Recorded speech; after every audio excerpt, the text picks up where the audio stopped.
एक आप ऐसे वस्त्र धारण करना जो पाश्चात्य संस्कृति के हैं, और फिर कभी आप ऐसे वस्त्र धारण करना जो भारतीय संस्कृति के हैं। जीन्स धारण करोगे आपकी चाल बदल जाएगी, धोती धारण करोगे आपकी चाल बदल जाएगी। धोती धारण करने के पश्चात एक शालीनता का अनुभव होगा, अपने आप भीतर शील बढ़ने लगेगा।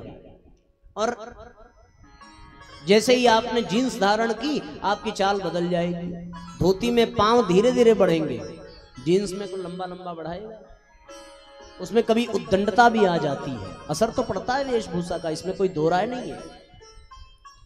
एक अभी व्हाट्सएप ग्रुप पे बड़ा डिस्कशन हुआ, किसी संत ने कहा कि पूज्य गुरुदेव ने गायत्री परिवार की वेशभूषा बनाई, पीला धोती कुर्ता भारतीय संस्कृति में। पर अब बहुत से लोग ऐसे हैं जिन्होंने मिशन में जुड़ तो गए हैं, पर वो अभी उस वेशभूषा को धारण नहीं करते, तो उनको वेशभूषा भी धारण करनी चाहिए। तो कुछ तर्कवादी लोगों ने इस पे कमेंट किया है कि इंसान की पहचान उसके कर्म से होती है या कपड़े से होती है। भैया कपड़ा कर्म को प्रभावित करता है, इसमें कोई दो राय नहीं है, ये जान लेना है। हालांकि हमने कोई उत्तर नहीं दिया, क्योंकि उसको उत्तर दिया जाए जिसमें एप्रिसिएट करने की क्षमता हो। देख तो लिया वो डिस्कशन उनका, अब उसमें ग्रुप में दो पक्ष बन गए, एक जो कर्म को महत्व देने लगे और दूसरा जो कपड़े को महत्व देने लगा। लेकिन कर्म और कपड़े में भी अंतर है। आप विचार तो करके देखो ना, डॉक्टर हमेशा एक ही तरह का कपड़ा क्यों पहनता है? विचार करो, स्कूल में एक ही तरह के ड्रेस क्यों पहने जाते हैं? मंदिर का पुजारी धोती कुर्ता ही क्यों पहनता है? विवाह में एक विशेष प्रकार के ही कपड़े की क्यों पहचान है?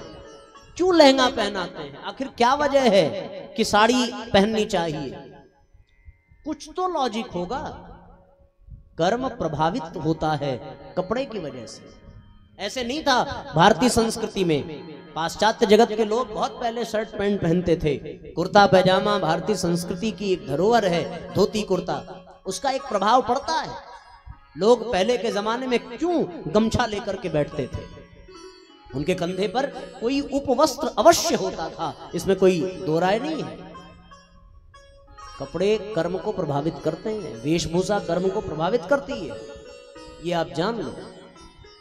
इसलिए भारतीय संस्कृति की वेशभूषा धारण करने का विधान है, उसका महत्व है।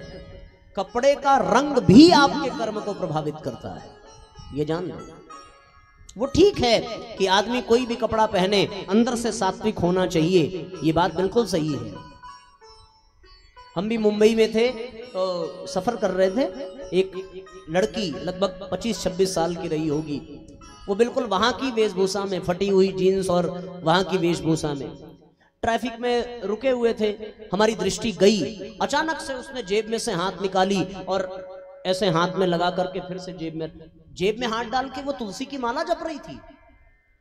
ये तो सत्य है कि ये जरूरी नहीं है कि पाश्चात्य जगत की वेशभूषा धारण करने वाले का कर्म भी वैसा हो, ये बात मानते हैं।